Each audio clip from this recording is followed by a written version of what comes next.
Assalamualaikum warahmatullahi wabarakatuh. Saya Fatih. Kembali lagi di Rubik, Ruang Bincang Asik.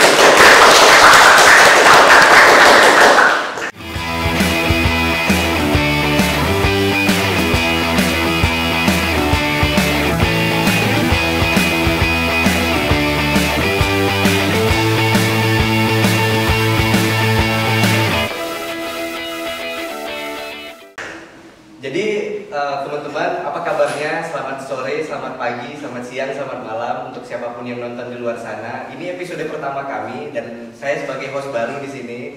Anyway, kita membawakan satu pemateri narasumber juga, sekaligus kakak leting juga di KPI, Kak Rizlia Ananda. Ya Kak? Jadi Kak Rizlia ini dia baru pulang teman-teman dari KKN di Tanah Toraja. Kasih tepuk tangan dong KKN di Tanah Toraja. Jadi kalau mahasiswa ini kan kebanyakan KKN ya paling di desa-desa setempat aja, paling nggak jauh-jauh dari rumah. Di samping dia kangen sama orang tuanya kan emang nggak ada memiliki kompetensi buat kesana gitu, tak terkendala dalam hal apapun. Cuman kalau Kak Rizlia nih kemarin bisa KKN di Tanah Toraja, kakak tuh mikirnya apa gitu? Kenapa bisa akhirnya memikirkan buat ke Tanah Toraja?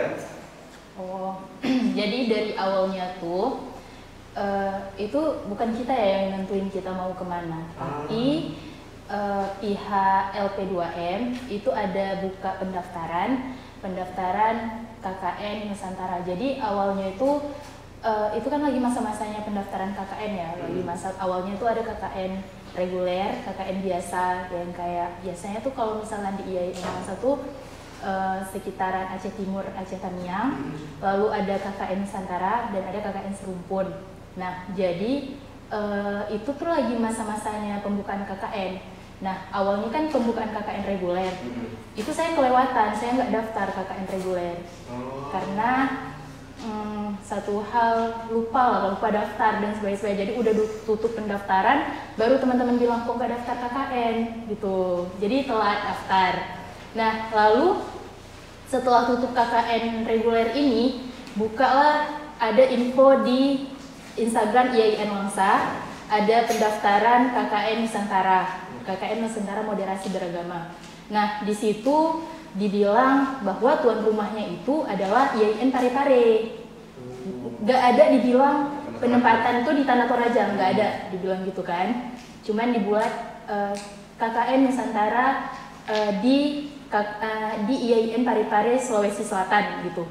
Nah, jadi karena dari sebelum-sebelumnya itu kakak leting juga ada yang ikut KKN KKN di luar daerah atau di luar Kota Wangsa, jadi kayak tertarik gitu kan. Jadi tertarik, tapi kok jauh banget gitu kan. Tapi tanya-tanya dengan alumni dengan kakak-kakak yang udah pernah ikut, terus katanya udah daftar aja, kapan lagi itu kesempatan gitu kan. Nah, daftarlah itu KKN Nusantara. Waktu udah daftar KKN Nusantara, udah selesai, udah kirim-kirim berkas semua, terus ada lagi daftar tuh KKN Serumpun Melayu. KKN Serumpun Melayu pada saat itu di Lampung. Jadi waktu daftar KKN itu saya daftar 2 KKN Nusantara dan KKN Melayu Serumpun di Lampung gitu. Jadi di Serumpun itu kakak kemarin lewat? Jadi kemarin karena daftar lewatnya di KKN Nusantara, jadi ya di Serumpun tuh orang lain gitu yang masuk. Karena pengumumannya tuh barengan gitu. Jadi waktu wawancara, jadi kamu ikut KKN mana ditanyakan sama itu. Saya daftar 2 Pak, gitu kan. Ya udah, jadi kalau misalkan lewat, kamu mau pilih kemana? Bapak itu bilang. Nah, saya tuh sebenarnya nggak ada kepikiran ke Toraja kan, karena lain hal ayah juga sakit di rumah, nggak bisa pergi jauh gitu kan. Jadi bapak tuh bilang, jadi kalau misalkan lewat dua-dua nih, kamu mau pilih kemana gitu kan. Saya bilang, saya di Lampung aja Pak, soalnya lebih deket karena Sumatera gitu kan. Rupanya waktu pengumuman, keluar pengumuman, lah lewatnya di Tanah Toraja di Sulawesi Selatan. Ya udah, karena udah lewat, ya berangkat aja gitu. Oh, jadi untuk misalnya nih kan, kami kan juga pengen KKN di sana juga nih. Maksudnya kami ini kebanyakan juga emang suka traveling kan, termasuk saya nih Kak, suka traveling. Apalagi KKN di tempat orang-orang kayak gitu, orang-orang di sana kan yang kehidupannya masih mayoritasnya tradisional lah. Itu kami suka, cuman caranya itu kayak mana Kak? Apa prosedur-prosedurnya supaya kami tuh bisa ikut KKN itu dulu gitu? KKN kayak gitu, KKN moderasi beragama itu. Jadi caranya itu kalau syarat-syaratnya mungkin itu udah jelas ya, nanti ada di Instagramnya LP2M IAIN Langsa. Mungkin ada sedikit pembaharuan setiap tahun-tahunnya gitu kan. Jadi waktu masa saya dulu itu syarat utama bisa KKN Nusantara itu adalah anak organisasi. Harus anak organisasi itu KKN Nusantara. Jadi syarat utamanya itu dan mendapat rekomendasi dari ketua organisasinya. Gitu. Untuk membuktikan bahwasannya dia benar nih. Dengan SK pengurusan. Jadi syarat utamanya itu adalah anak organisasi. Jadi kalau kamu anak organisasi, kamu bisa daftar, bisa ikut nih ke tahap selanjutnya. Kalau kamu bukan anak organisasi, ya nggak bisa daftar gitu kan, berarti karena syarat utamanya itu tahun lalu. Jadi tahun lalu tuh saya minta surat rekomendasi karena saya pengurus Dema Institute, jadi saya minta surat rekomendasi dari Pres Latif, dari Bang Latif. Saya minta dari Bang Latif, lalu beliau mengizinkan dan mengeluarkan surat rekomendasi dari Dema, dan setiap organisasi itu hanya boleh mengirimkan 2 delegasi. Itu tahun lalu untuk mengikuti KKN itu tadi, untuk daftar ke LP2M. Iya. Jadi misalkan dari Dema Institute nih cuman bisa keluarin 2 rekomendasi gitu untuk ke daftar ke LP2M. Gitu juga dengan UKM-UKM lain. Misal dari Zawiyah News nih cuman bisa 2 delegasi yang bisa untuk daftar ke LP2M gitu. Nah, dengan melengkapi syarat-syarat yang lain juga kayak surat bahwasannya belum menikah, surat izin dari orang tua, terus juga IPK juga gitu dilihat. SKS-nya udah berapa kita pengambilan gitu-gitulah. Itu mungkin lengkapnya bisa dilihat di Instagramnya LP2M. Itu kan kalau masalah syarat tuh. Cuman kalau kita bicara masalah harus kemana dulu, maksudnya ada nggak wawancaranya kayak gitu, ada nggak hal-hal teknis lain yang dilakukan sama mereka, malah mungkin atau ada lobby-lobbyannya untuk dapat kuota gitu? Ada sih, maksudnya bukan ada lobby-lobbyan ya, maksudnya ada ininya. Pertama tuh kita daftar online, kemarin itu daftar online, berkas-berkas dan sebagainya, lalu kita nganter berkas nih ke LP2M IAIN Langsa. Nah, udah daftar ke LP2M, lalu nanti ada dipanggil tahap wawancara. Nah, ada dipanggil tahap wawancara, itu ditanya-tanya tentang di sana kayak mana nanti, misalnya gitu-gitulah, proker kita apa yang mau dijalankan di sana, lalu juga prestasinya apa, tentang seputar moderasi juga ditanya, wawancara lah kan, tentang ini juga tes ngaji juga gitu-gitu. Kalau nggak salah ada 5 kali wawancara. 5 kali wawancara? 5 kali wawancara, 4 atau 5 kali wawancara gitu. Banyak ya? Iya. Ini perlu ditegaskan. Ini kasih tips dulu ke penonton-penonton yang nonton ini, itu kayak mana caranya supaya wawancara kita tuh nggak deg-degan lah, nggak apa, maksudnya apa jawaban-jawaban yang perlu kita berikan, atau pemahaman seperti apa yang perlu kita pahamin dulu supaya nanti pas wawancara tuh nggak belibet gitu. Mungkin tips dari saya dari awal tuh kita cari tahu dulu nih lokasinya di mana kita mau KKN itu, karena waktu wawancara juga orang LP2M itu juga nanyain gitu, apa pengetahuan kamu tentang di sana gitu, dengan masyarakat di sana gitu, terus juga tentang moderasi beragama. Jadi kita mencari-cari tahu juga gitu, moderasi beragama itu apa. Terus juga paling penting sih kayak tes ngaji, karena itu yang pertama dites. Tes baca Quran itu tuh yang pertama kali kita wawancara datang tuh langsung tes baca Quran, lalu nanti tes selanjutnya gitu. Oke gitu teman-teman, berarti tes ngaji itu hal yang harus diperhitungkan lebih. Jadi buat teman-teman nih yang ngajinya cuma pas bulan puasa doang, itu perlu belajar lagi kalau misalnya mau ikut KKN Nusantara ini Kak ya? Iya, karena mungkin juga mempertimbangkan dari IAIN, masa nggak bisa ngaji, mungkin gitu ya. Juga karena dan kita pas tes untuk masuk ke kampus IAIN, kalau nggak salah saya ada tes ngajinya juga. Ada juga. Jadi buat teman-teman apalagi yang masih ikro, tamatkan Quran kalian, dan kalau misalnya mau ikut KKN Nusantara ini lancarkanlah ngaji, jangan pas bulan puasa aja. Jadi tes ngaji sama pemahaman geografis di tempat kita nanti bakal KKN gitu. Iya, kayak ditanya-tanya di sana apa yang mau kita lakukan. Jadi kalau apa yang mau kita lakukan di sana, kita jadi harus tahu dulu kan kondisi di sana gimana gitu. Ya gitu. Tapi ini kan kakak tadi memahamin dulu kayak mana sih moderasi beragama, kayak mana sih kondisi geografis di sana. Tapi yang kakak pahamin di sana tuh bakal kejadian nggak apa yang kakak pahamin gitu? Apa malah berbalik sesuai realita gitu? Karena apa ya? Saya lihatnya kan cuma sekilas doang kan, kayak di internet gitu-gitu. Sama sih, karena di internet dibilang juga Toraja itu adalah tempat yang sangat toleransi. Dan ketika sampai di sana juga bahkan lebih dari ekspektasi saya gitu. Lebih dari ekspektasi bahkan. Karena di sana juga kayak masyarakatnya juga ramah-ramah, baik-baik gitu. Toleransinya juga bagus, keren gitu toleransi di sana. Tapi di sana tuh muslimnya yang banyak atau agama lainnya yang banyak kan?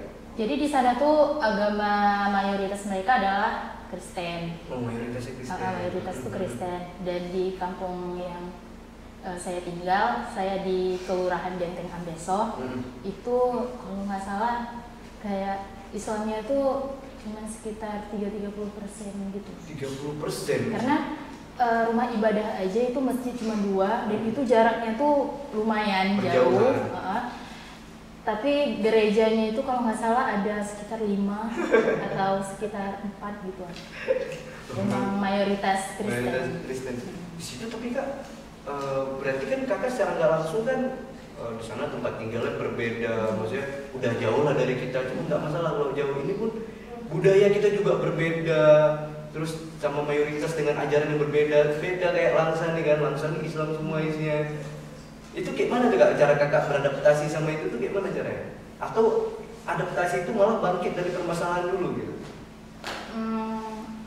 Kalau adaptasi karena mungkin gini ya, di sana tuh kan masyarakatnya mayoritasnya Kristen dan sangat berbeda dengan Aceh. Maksudnya Aceh mayoritasnya Muslim. Kita tahu lah Aceh gimana kan, seram di Mekah yang kalau keluar aja nggak pakai jilbab gitu di hal yang tabu gitu kan, harus pakai jilbab dan sebagainya. Giliran nyampe ke sana itu malah kayak mayoritasnya Kristen. Terus juga anjing di mana-mana, bahkan di sini kita nggak pernah lihat anjing kan, maksudnya jarang lihat anjing di sini. Tapi kalau di sana tuh satu rumah aja tuh bisa 2 ekor, 3 ekor anjing gitu. Kandang babi juga di belakang posko kami tuh ada kandang babi gitu kan. Sebenarnya kalau misalkan adaptasinya karena masyarakat di sana juga baik-baik, masyarakat di sana juga kayak menerima sangat baik kami. Jadi ya berjalan aja kayak biasanya gitu. Karena masyarakat Toraja tuh mereka menganut prinsip tamu adalah berkat. Jadi mereka mau tamu itu beragama Muslim, Kristen, mau dari suku manapun, ya mereka tetap melayani dengan baik karena mereka beranggap bahwasannya tamu adalah berkat. Gitu. Jadi karena masyarakatnya juga welcome, baik yang Islam, Kristen juga baik-baik banget masyarakat di sana tuh, pendetanya juga baik-baik banget. Itu jadi kita ya kayak jalanin biasa aja, bahkan kayak apa ya, nggak ada yang kayak nyaman di sana tuh. Biasa aja gitu. Biasa aja kayak di rumah biasa gitu. Tapi kakak pas pasti kan KKN kan bawa gerbongnya sendiri kan. Maksudnya ada orang-orang kakak di situ, orang-orang yang sama-sama dalam KKN Nusantara itu kan. Itu di situ emang Muslim semua yang KKN Nusantara itu kan? Enggak, kalau misalkan jadi KKN Nusantara ini ya KKN yang di bawah naungan dari Kemenak. Jadi di situ tuh ada IAIN, UIN, terus ada juga IAKN, Institut Agama Kristen Negeri, lalu juga ada UHN, Universitas Hindu Negeri. Jadi nggak hanya agama Islam, tapi ada agama Kristen, Hindu, bahkan di posko saya juga nggak Muslim semua. Kami kan ada 10 orang ya, satu orang tuh ada yang Kristen gitu, nggak Muslim. Jadi di posko pun ya kami tetap biasa aja gitu, walaupun kita berbeda, tapi ya kita tetap satu, tetap sama gitu. nggak ada hal yang membeda-bedakan kita tuh nggak ada. Tapi dalam walaupun di kawan tuh kan ada banyak ajaran, ada Islam, Kristen, Hindu tadi kan, itu gak ada konflik tapi Kak? Nggak ada. Nggak ada ya? Nggak ada sama sekali? Nggak ada sama sekali. Terkait ajaran, terkait apa tuh nggak ada? Bahkan kami tuh kalau misalkan malam tuh kita ada briefing ya. Briefing apa aja yang udah kita lakukan hari ini dan apa yang akan kita lakukan untuk besok hari.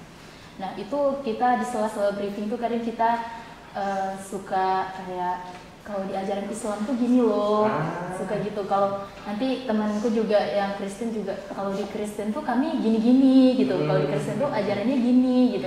Suka sharing-sharing gitu dengan yang Kristen. Gitu.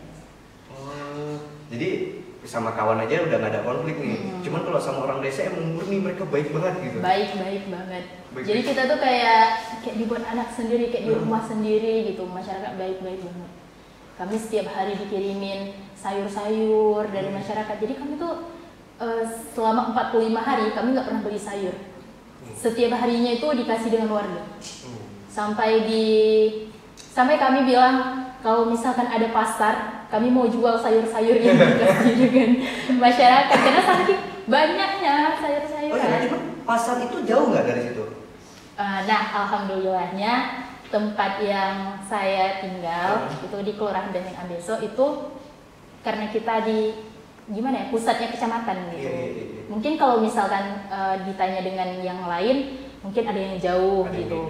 Tapi di posko saya tuh alhamdulillahnya kantor camat dekat, kantor kelurahan juga dekat, bisa jalan kaki, KUA juga dekat, pasar juga dekat. Itu kami pasarnya di sana seminggu sekali. Nggak setiap hari. Iya, kayak pasar pekan gitu lah. Iya, pasar pekan. Terus juga puskesmas juga di depan posko. Jadi alhamdulillahnya nggak ribet lah kalau misalkan ada apa-apa. Cuman kan kalau kita tinggal di sini tuh Kak, itu kan ada mini market. Di situ ada juga Kak mini market gitu. Nggak ada. Nggak ada sama sekali. Nggak ada sama sekali. Jadi ya makanan kita emang murni dari hasil ladang lah gitu biasanya. Tapi ya alhamdulillahnya di depan posko kami itu ada warung kecil gitu. Jadi kami setiap sore ya jajan di situ. Tapi kalau misalkan kayak beli kayak minyak, beras itu nunggu pasar seminggu sekali. Tapi Kakak pernah makan makanan khas mereka nggak sih? Makan makanan khas mereka tuh ada sih makanan khas, ada apa ya, ayam paleko gitu. Terus juga pernah makan yang sagu itu. Iya, papeda. Bukan papeda, apa ya namanya di sana? Lupa lagi. Gue ada sagu gitu kayak papeda, tapi lupa apa namanya gitu. Makannya pakai kuah. Iya. Oh, jadi namanya bukan papeda. Bukan papeda. Apa ya namanya? Lupa namanya. Kita nggak pernah makan juga? Pernah. Terus juga pernah makan kue tori.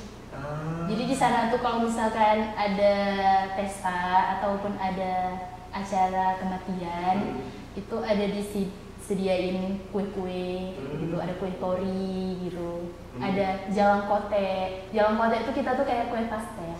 Di sana bilangnya jalang kote. Jalang kote. Gitu.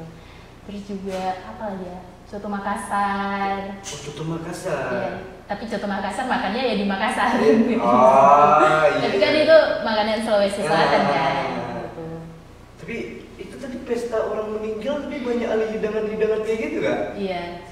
Di sana tuh itu uniknya dari orang Toraja. Mereka tuh ada pesta pernikahan dan ada pesta kematian. Jadi ada namanya Rambu Solo, ada namanya tuh Rambu Tuka kalau nggak salah. Pokoknya ada pesta kematian dan pesta pernikahan gitu. Jadi mereka sebelum dimakamkan, mayat itu sebelum dimakamkan itu harus dipestakan. Itu potong kerbau sebanyak-banyaknya. Emang meriah banget. Ya, itu mungkin kalau saya di sana tuh culture shock tuh sih, beneran culture shock tuh. Termasuk sih. Soalnya kita di sini ya kalau misalnya di sana juga kayak berduka gitu kan. Tapi ya sebelum dimakamkan atau sebelum si mayit ini dibawa ke liang kubur, itu harus dipestakan dulu, baik itu acaranya meriah ataupun enggak meriah. Itu maksudnya tergantung ajaran apa emang itu adat? adat mereka yang kayak gitu. Well, berarti nggak hitung ajaran mau muslim apa, yang penting adatnya itu kan Iya, itu jalan. termasuk adat sih kalau. Dan untuk potong kerbaunya itu biasanya di atas 3 gitu. Iya, ada yang 7, bahkan ada yang 24, ada yang bahkan kalau misalkan udah 24 itu ada di sana tuh ada satu culture shock juga nih. Di sana tuh ada kerbau, tapi warnanya tuh warna pink. Pernah dengar nggak? Warna pink. Kerbau, tapi kerbaunya tuh warna pink gitu. Kalian pernah dengar nggak kerbau warna pink? Nggak. Mungkin kalau ada nanti ditampilin. Ini penonton kalau misalnya pernah lihat kerbau warna pink, tolong difotokan dan dikirim di kolom komentar ya. Dan itu harganya ratusan juta. Dan itu nama jenisnya apa? Tidak tahu. Nggak tahu sih. Apa ya namanya? Nggak tahu namanya. Itu ratusan juta. Ratusan juta. Kerbau, dia kerbau warna pink. Salekon namanya gitu. Ya, cuman kalau yang tahu tulis di kolom komentar beserta fotonya, jangan lupa difotoin ya. Kerbau warna pink itu udah bukan tatar shock, itu saya minta pulang sih kayaknya. Itu minta pulang saya kak.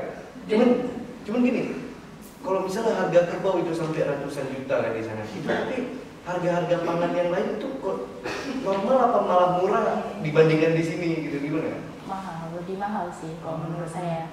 Karena kami aja kan, kami masak pakai gas. Itu harga gas itu bisa 40.000. Yang 3 kilo tuh? Yang kecil, 40.000-an ke atas gitu. Itu karena masuknya susah gitu di sana? Mungkin, karena akses juga susah kan di sana. Lebih mahal sih. Tapi dibalik aksesnya yang susah kan suasananya emang Cantik banget. Alamnya tuh Toraja tuh bener-bener kayak menyejukkan mata. Pagi-pagi kita buka posko dihidangkan dengan pegunungan-pegunungan, dengan udara yang sangat-sangat dingin gitu. Nggak jadi pulang nih saya kak. Itu tapi kakak untuk sekarang nih setelah melalui KKN yang panjang itu, dan apabila KKN itu di apa maksudnya tuan rumahnya orang ini lagi yang pare-pare lagi, kakak merekomendasikan nggak kami buat kesana gitu? Sangat. Saya bahkan bilang kan dengan adik-adik KPI, kalian tuh harus daftar gitu. Kan saya mendorong mereka, ayo daftar. Apalagi dia kan lagi masa-masa pendaftaran KKN ya. Apalagi KKN Serumpun juga kita tuan rumahnya, alhamdulillah. Dan nantinya juga KKN Nusantara juga buka pendaftaran. Saya juga bilang dengan adik-adik KPI, ayo daftar, jangan takut. Mereka tuh kadang takut kan, kayak suka saingannya. Kalau misal kita belum mencoba, nggak tahu kan. Jadi ayo daftar. Saya selalu bilang gitu dengan mereka. Cuman gini, mungkin ada yang beralasan gini kak, saya nggak mau daftar takut kan keterbatasan ekonomi. Itu apa aja yang ditanggung sama pihak LP2M? Alhamdulillahnya ya, kalau tahun lalu tuh waktu pendaftaran itu di pemberitahuannya itu, di pengumumannya itu langsung dibilang transportasi yang ditanggung kampus, transportasi dan jaket ditanggung dengan kampus. Nah jadi kita sampai dari Langsa ke Medan, naik pesawat ke Makassar, dari Makassar ke Parepare, dari Parepare ke Tanah Toraja tuh alhamdulillah kita nggak ada biaya apapun. Maksudnya nggak ada mengeluarkan biaya apapun. Sepeser pun itu nggak ada. Itu udah makan siapa beli sendiri tetap? Kemarin kan ada yang nganter ya dengan Pak Anwar. Iya. Itu juga ditanggung dari kampus. Luar biasa. Kasih tepuk tangan semuanya. Uang kan dibilang di situ uang makan kita tanggung sendiri kan. Itu juga kayak kami juga tanggung sendiri. Maksudnya kami nggak ada berharap dari kampus nih, karena juga udah tahu diri lah ya kan, dari sini udah berapa ongkos pesawat ke sana, apalagi pesawat mahal kan, pesawat domestik. Waktu balik ke sini rupanya dari uang makan pun kita dikasih dengan kampus. Ada uang jajannya juga. Ada uang jajan bisa dikasih dari kampus waktu balik. Jadi alhamdulillah ya, kampus-kampus kita sangat mensupport dengan kegiatan-kegiatan. Jadi gitu teman-teman, kalau misalnya kalian mau KKN Nusantara, kalian tuh nggak usah takut karena keterbatasan ekonomi, karena kampus juga bakal ngasih duit jajan dan transport itu kalau tahun kemarin ditanggung semua. Ditanggung, alhamdulillah ditanggung semua. Ditanggung semua, jadi apalagi kalian kalau misalnya kakak ini daerah setempat itu emang nggak ada ditanggung sama sekali. Dan ya menurut pengalaman orang lain juga KKN itu lah yang paling banyak habis duit selain skripsi kan. Iya. Tutorial rumah tangga bahasanya. Simulasi rumah tangga. Ya, itu perlu ditanyakan juga kan. Kakak ini jauh dari rumah kan di sana. Di sana bersosialisasi lah sama semua kalangan. Itu cocok nggak kalau misalnya ada argumentasi yang bilang kakak itu simulasi berkeluarga loh? Iya, mungkin kalau simulasi berkeluarga itu karena ini ya, karena kita kan satu rumah bareng-bareng tuh, satu rumah. Terus bangun pagi liatin mereka nyuci piring, yang cowok-cowoknya, yang cewek-ceweknya masak. Nah mungkin itu yang dibilang simulasi rumah tangga. Simulasi rumah tangga. Cuman nanti ilmu kayak gitu dalam rumah tangga, ilmu kakak itu dalam rumah tangga emang bisa digunain nanti kan? Alhamdulillah ya. Alhamdulillahnya Karena bisa. kan belum dicoba kan belum berumah tangga. Oh iya benar. Oh iya kakak belum rumah tangga ya. Jadi buat teman-teman yang bilang KKN itu simulasi berumah tangga kan nggak sepele itu. Jadi apalagi ini daerahnya jauh kan bukan cuma ilmu berumah tangga aja yang bisa kita ambil, tapi nilai moderasinya, cara kita bersosialisasi dengan masyarakat setempat. Nah tahu nanti kita bisa pas berumah tangga dapat rumah satu di sana kan? Lah, itu loh fungsi KKN kawan-kawan. Coba kakak nanti pas berumah tangga ada rencana balik ke sana? Mungkin ya kalau main-main, liburan nanti bisa balik. Cuman ini tanggapan pihak sananya ini ada nggak istilah kayak isyaratnya menunjukkan bahwasannya nanti balik lagi lah main-main ke sini? Ada masyarakat sana tuh ibu. Nanti kalau misalkan udah selesai kuliah, udah selesai studinya nanti balik ya main-main gitu. Bahkan sampai sekarang pun masih berkomunikasi baik dengan ibu di sana. Sampai sekarang masih komunikasi baik sama ibu di sana. Terus kemarin juga banjir di sana, ibu juga kabarin. Tapi itu kan dataran tinggi kan? Iya, tapi banjir kemarin di sana. Ibu juga ngabarin banjir nak di sini gitu. Juga masih alhamdulillah masih hubungan baik sih. Adik-adik di sana juga masih hubungan baik, dengan teman-teman juga masih hubungan baik. Gara-gara kamu pulang banjir nggak? Enggak kan? Karena pertamanya nggak ada. Itu kan dataran tinggi tapi bisa kena banjir. Itu perlu diperhitungkan sih teman-teman. Cuman tempatnya emang indah kali ya. Indah ya, tempatnya indah, masyarakat toleransinya juga indah. Keren banget tuh masyarakat di sana tuh toleransinya. Bahkan namanya kan KKN Nusantara Moderasi Beragama ya. Bukannya kita yang ngasih pemahaman ke mereka tentang moderasi, tapi malah kita yang dapat ilmu nih tentang kehidupan mereka yang sangat beragam gitu. Bukan kita yang kasih paham, tapi mereka kita yang dipahami. Paham. Nanti ada Kak Gem yang di bawah sini ya. Saking kerennya itu masyarakat di sana, itu ada yang satu kakak, satu kartu keluarga, itu beda-beda agamanya. Ada yang satu keluarga, nanti misalkan kakaknya Muslim, adiknya Kristen gitu. Tapi ya mereka rukun-rukun aja, nggak ada konflik apapun, nggak ada ribut-ribut, nggak ada. Masalah ajaran itu kan bukan masalah utama lah bagi mereka. Yang penting kayak mana cara bisa. Nah, yang penting kan yang lebih prioritas kayak mana caranya kita bisa hidup rukun, hidup damai. Tapi kalau satu kakak banyak-banyak kayak gitu, borong tiket belajar jatuhnya. Kan kalau nggak ketawa ketakut nih.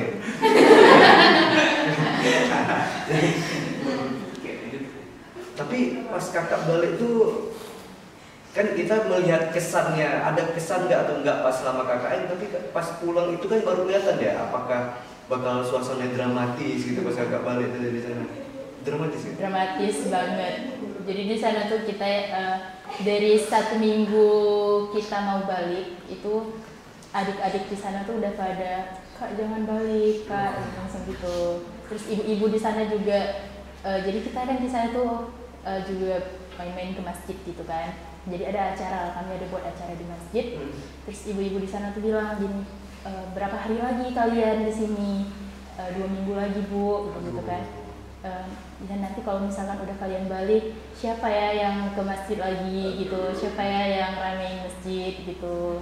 Sedih sih, waktu balik juga anak-anak tuh pada nangis, pada ke posko, pada bantuin. Baik teman-teman, kayak gitu tadi penjelasannya, dan kita masuk ke segmen baru yaitu segmen Tanyain Yuk. Jadi di Tanyain Yuk ini para kru udah mengumpulin pertanyaan-pertanyaan nggak seputar tentang KKN-KK. Nah ini pertanyaan. Yuk kita masuk ke pertanyaan pertama. Bagaimana caranya agar bisa KKN di luar daerah? Ini tadi juga udah dijelasin ya. Gitu. Syarat pertamanya yaitu mendaftarkan diri ke LP2M gitu. Terus dengan melengkapi syarat-syarat yang dipenuhi dengan LP2M gitu. Mungkin nanti kalau misalkan teman-teman nih ada semester 6 yang sekarang ingin ikut KKN Nusantara Moderasi Beragama, bisa pantengin IG-nya IG-nya LP2M IAIN Langsa. Di sana lengkap tuh tentang informasi-informasi KKN di share di Instagram. Itu udah bisa di-follow tuh IG LP2M IAIN Langsa. Harus sih. Tapi katanya yang bisa follow IG itu kalau udah subscribe IBP duluan. Makanya kalian jangan lupa subscribe channel IBP. Ininya di bawah. Itu harus tuh. Nah, lanjut. Apakah KKN itu kita yang memilih lokasinya atau kampus yang menyarankannya? Ini maksudnya secara umum lah gitu bahasanya. Oke. KKN, kalau KKN reguler itu yang menentukan tempatnya itu dari pihak kampus. Jadi kita kayak ya menerima di mana penempatan dari kampus nih gitu kan. Kalau KKN serumpun ya yang ditetapin, yang menetapin panitia KKN serumpun. Kalau KKN Nusantara yang menetapin dari Kemenak. Jadi Kemenak yang menetapin di mana nih tuan rumah tahun ini. Lalu nanti diinfokan nih ke kampus-kampusnya untuk mengirimkan delegasi gitu. Paham. Jadi bukan kita yang milih, bukan kita kayak oh aku mau KKN di sini, aku mau KKN di sini, enggak, tapi emang udah di sana gitu. Dan udah ada prosedur-prosedurnya. Udah ada prosedurnya. Kecuali kalau reguler ya kampus yang nyaranin. Oke, lanjut. Hal apa saja yang harus dipersiapkan sebelum ke Toraja? Kemarin tadi kakak bilang kakak nggak tahu kalau bisa bahwasan di Toraja. Yang kakak tahu tuh KKN di IAIN Parepare. Nah, persiapan apa yang kakak siapin? Jadi waktu udah tahu nih, kan udah wawancara, udah segala macam, udah tahu nih rupanya walaupun tuan rumahnya IAIN Parepare, penetapannya di Tanah Toraja gitu kan. Nah itu awal, jadi ada teman-teman dari IAKN, itu kan kita ada masuk ke dalam grup ya, ada masuk ke dalam grup delegasi se-Indonesia. Terus teman-teman dari IAKN tuh mereka sering nge-share gitu, di sana dingin loh, harus bawa selimut. Di sana tuh gini loh, harus bawa ini gitu. Jadi paling utama tuh bawa selimut sih. Soalnya di sana dingin banget harus gitu. Dingin. Mata Kengon dingin banget. Dingin Toraja. Dingin Toraja. Jauh dingin. Jauh dinginnya. Di sana pagi hari, ini pagi nih matahari udah naik, tapi masih dingin. Masih dingin. Masih dingin. Ini kita pindahin lab nih ke Tanah Toraja mau nggak teman-teman? Kita penonton kalau misalnya mau lihat kita syuting di Tanah Toraja, jangan lupa subscribe, jangan lupa serius. Nanti lab ini kita pindah di Tanah Toraja supaya kita bisa merasakan dingin yang sama kan? Dan yang lain juga gini, untuk KKN di sana kan itu maksudnya jaraknya jauh ya. Kita harus menyiapkan tenaga, mental juga untuk ke sana gitu. Selain dari hal-hal yang harus kita bawa kayak selimut, tadi jaket karena di sana dingin, ya kita harus siapin tenaga mental, soalnya di sana jaraknya jauh. Terus dari sini ke bandara, ke Medan aja berapa jam, lalu dari Medan ke Jakarta berapa jam, dari Jakarta ke Makassar lagi, dari Makassar ke IAIN Parepare lagi, dari IAIN Parepare ke Toraja, paling jauh sih. Oh, kita nggak jadi syuting di sana. Jadi harus menyiapkan banget nih. Mentalitas tuh memang capek kan? Capek banget. Bahkan kami aja di sana tuh, jadi kami rombongan delegasi terakhirnya nyampe. Jadi kami dari sini tuh H-1 karena ada kesalahan dan kemarin itu juga ada trouble dan sebagainya gitu kan. Jadi nyampe ke sana tuh jam 6 sampai ke IAIN Parepare itu jam 6 pagi. jam 7-nya langsung pembukaan. Ya, belum sempat bernapas, belum sempat apapun. Jam 6 nyampe nih di IAIN Parepare, langsung makan, mandi dan sebagainya. Jam 7 itu udah langsung ayo ke audit pembukaan sampai sore, sampai malam maghriban gitu jam 6. Malamnya jam 12 langsung berangkat ke Tanah Toraja. Memang benar-benar nggak ada jeda sedikit pun. Jadi persiapan seperti itu yang harus dilakuin teman-teman. Diingat itu dan dicatat kalau perlu. Yuk lanjut. Mengapa harus Toraja? Tapi kayak udah jelas karena emang pihak sana yang nentuin Toraja kan? Iya, tapi kenapa pihak sana menentukan Toraja? Mungkin itu ya pertanyaannya. Bisa. Kenapa nggak di Parepare? Sedangkan tuan rumahnya juga IAIN Parepare, kenapa nggak di Parepare gitu kan? Kenapa harus Tanah Toraja yang dari Parepare itu 4 jaman ke Tanah Toraja, 4 jaman lebih gitu. Ternyata sampai sana, jadi kan namanya kita kan KKM Nusantara Moderasi Beragama. Nah, di sana itu memang tempatnya itu benar-benar yang menerapkan moderasi beragama. Mungkin ya itu salah satu yang menyebabkan kenapa KKM Nusantara Moderasi Beragama itu di Tanah Toraja, karena emang di sana tuh gimana ya, penerapan sangat kuat gitu, penerapan toleransi kuat, masyarakatnya juga ada dari adat istiadatnya juga kental, terus juga keberagamannya itu juga luar biasa dan sebagainya gitu. Memang keren banget. Di banyaknya keberagaman dan mereka tetap rukun, itu nilai yang sangat luar biasa tuh. Jadi kenapa harus Toraja? Karena mereka udah menerapkan moderasi beragama sebelum orang KKM moderasi beragama ini datang. Iya. Ya lanjut. Tantangan, hambatan saat KKM, cara kakak mengatasi tantangan dan hambatan. Mungkin kalau misalkan tantangan apa ya kalau di sana? Oh ini di sana tuh kita tuh kesulitan air. Jadi air di sana tuh ini yang paling saya rasain ya, yang paling saya rasain. Jadi di sana tuh airnya berkapur. Masyarakat di sana tuh ada air. Jadi mereka kayak minum dari situ juga ya kan. Jadi awal-awal saya ke sana tuh saya nggak bisa minum. Jadi setiap harinya tuh harus nyetop beli air mineral yang gede itu harus ada setiap hari karena kalau minum air itu tenggorokan sakit gitu kan. Jadi setiap hari itu harus nyetok air gitu.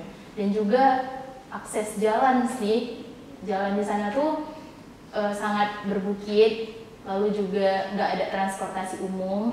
Jadi kita kalau misalkan mau keluar ke kota gitu susah, nggak ada transportasi umum. Jalannya juga ya masya Allah gitu kan. Jadi itu sih mungkin tantangannya, mungkin karena akses gitu juga. Jadi sinyal juga. Sinyal juga kadang hilang-hilang.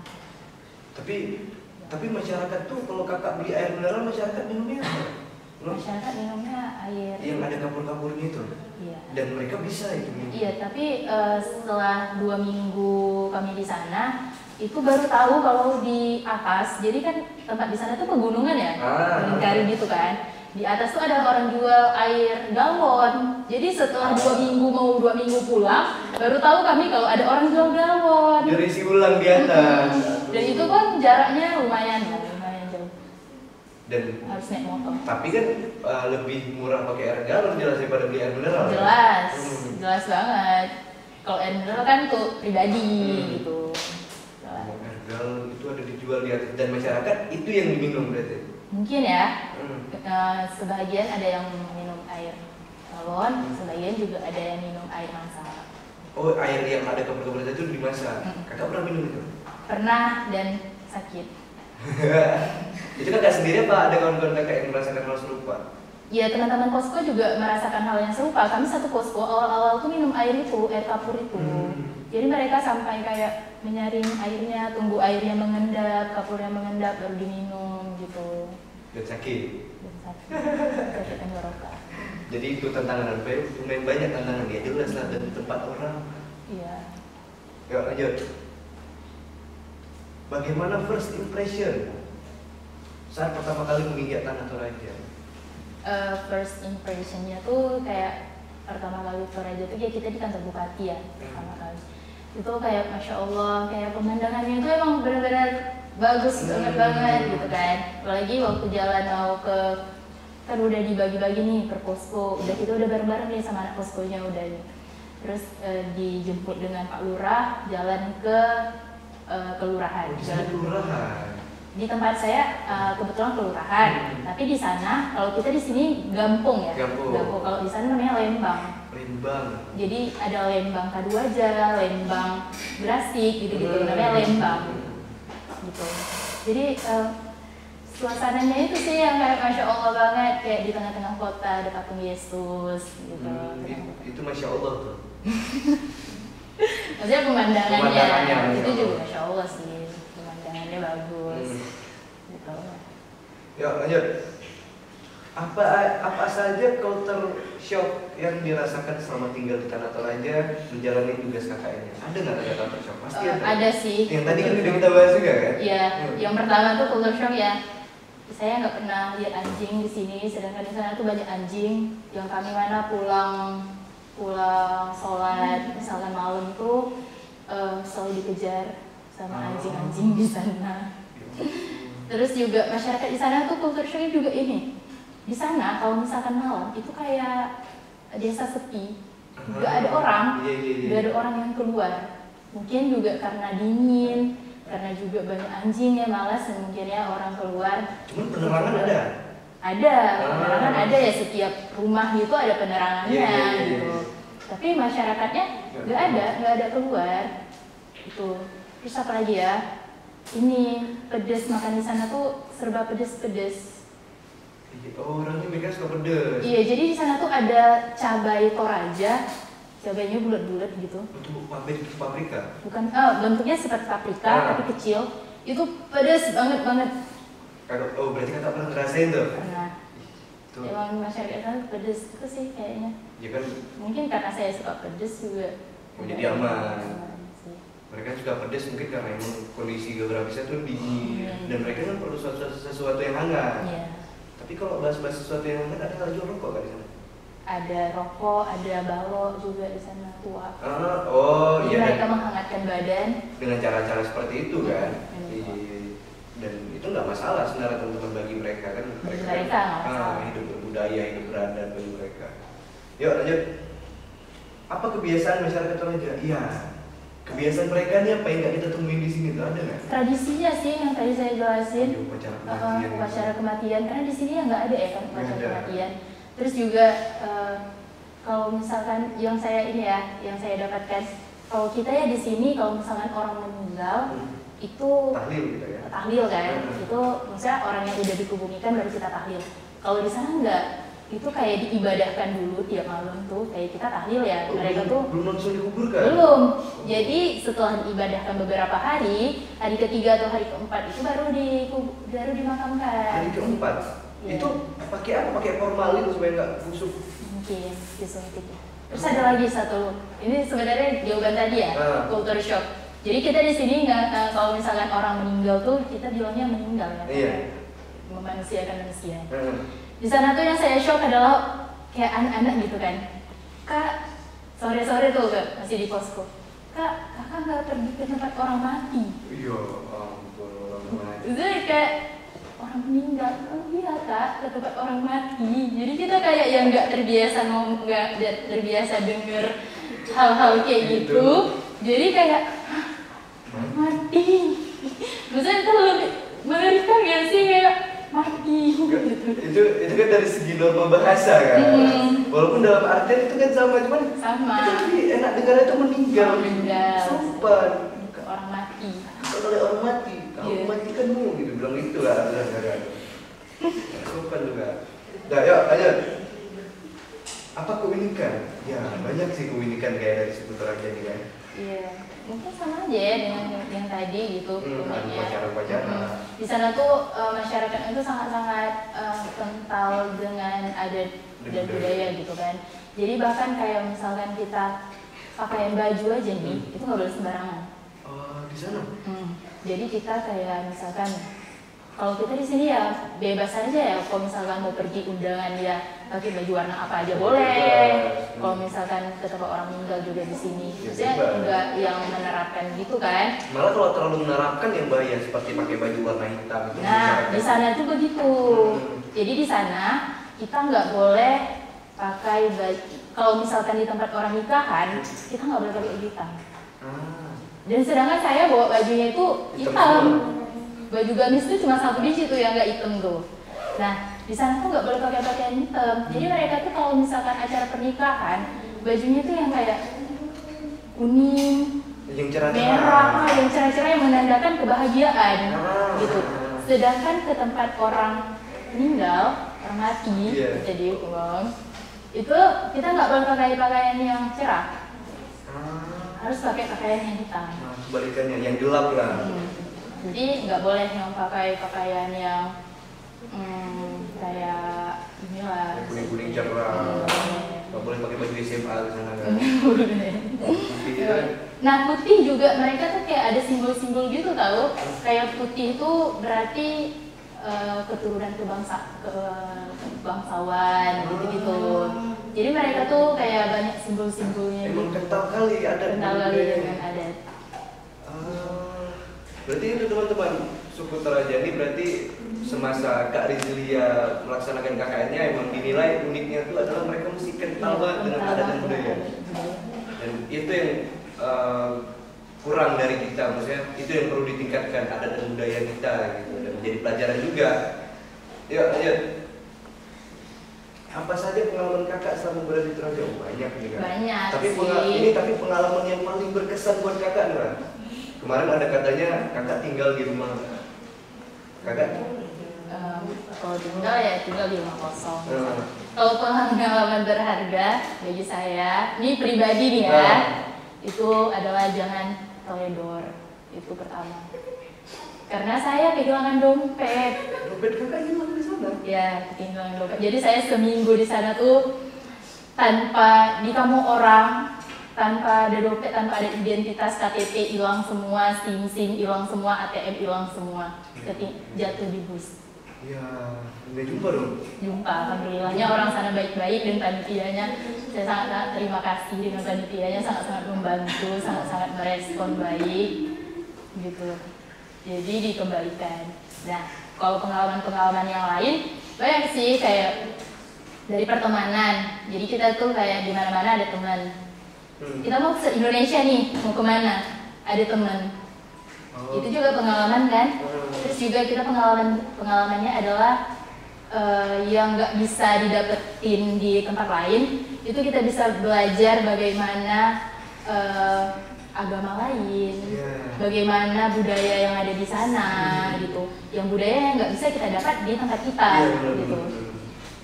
Budaya-budaya di sana, apalagi kan mereka yang tadi saya bilang kental dengan adat dan kebudayaannya kan. Nah, itu yang sangat-sangat berharga sih bagi saya. Kayak dari temen ini juga kita bisa belajar dari agama lain. Bahkan kita di sini kita nggak kenal dengan pendeta di sini itu siapa kan? Iya, kita nggak tahu. Ada nih pendeta, emang ada gereja di Kota Langsa, tapi kita nggak tahu kan siapa pendetanya. Nah di sana tuh kita kayak bisa belajar gitu, bisa main ke gereja, nonton anak-anak remaja gerejanya tuh ngeband. Malah lebih dekat sama pendeta nih jajan. Nah itu teman-teman yang perlu sambil minum kopi di gereja. Jadi itu pengalaman sih yang nggak bisa saya dapatkan di sini, nggak ada di sini tuh. Ya di sini jadi kayak tanda tanya nih kalau malam pengalaman ini. Yuk lanjut, apa bisa dah? Oke dah, teman-teman, kasih tepuk tangan ya semua dulu. Jadi itu aja teman-teman seputar pengalaman Kak Rizlia selaku senior kami di KPI, dan mana Kak Rizlia juga melaksanakan KKN Nusantara di Yayan Parepare, tepatnya di Tanah Toraja. Jadi kalau menurut teman-teman merasa ingin untuk mengikuti KKN yang di luar daerah, jumpa kawan-kawan dari satu Indonesia, dan yang mana nanti setelah dari KKN kita punya relasi ke sana, ke KPI mana, ke KPI mana, ke Universitas inilah sana lah. Dan juga yang lebih pastinya di tempat kita KKN nanti, dan kita kalau ke sana juga pasti bakal disambut kan kalau berkesan di sana. Dan kalau teman-teman pengen ngikutin itu setiap tahun ada ya? Ada, setiap tahun ada. Dan kayaknya ya insya Allah tahun ini tuh ada di Bandung. Nah, Bandung. Kenapa Bandung? Nanti kita dengar cerita selanjutnya. Iya, nanti orang selanjutnya bakal saya dudungin di sini. Tapi yang dibikin 2 orang kan? Kalau dari IAI Langsa, tahun kemarin sih delegasinya 2 orang, saya dengan Safitri, alhamdulillah anak KPI 22. Alhamdulillah anak KPI ini, tapi tahunnya anak KPI lagi teman-teman, ingat gitu. Jadi buat teman-teman yang nonton, buruan daftarkan diri Anda. Tapi kalau mahasiswa yang nonton ini, kalau dosen nggak boleh Pak, mohon maaf. Saya mohon maaf.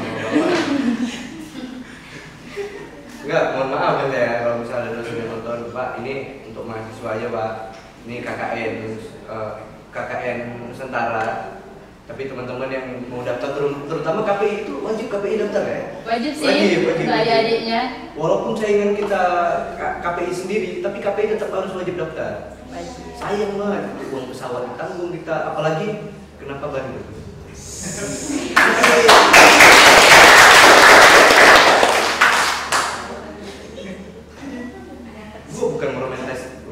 Gue bukan meromantisasi Bandung, tapi sebelum gue lahir Bandung juga udah romantis bro. Kan itu ya makanya. Jadi teman-teman untuk acara hari ini, untuk episode hari ini cuma segitu aja. Dan apabila ada pertanyaan-pertanyaan yang kurang jelas, bisa komen di kolom komentar di bawah ini. Dan pastikan sebelum kalian komen, kalian pencet dulu tombol subscribe-nya. Itu biasanya kalau kalian scroll ke bawah, coba scroll, itu kalian jumpa tombol subscribe-nya dulu daripada jumpa komen. Nah, kalian klik dulu tombol subscribe-nya, baru kalian boleh komen. Tapi kalau misal kalian nggak klik tombol subscribe-nya, komen kalian nggak ada yang balas, serius, percaya sama aku. Jadi kalian klik tombol subscribe, nyalain lonceng, klik tombol like-nya juga, dan nantikan episode kami selanjutnya. Jadi sampai kembali lagi kami di Rubik, Ruang Bincang Asik.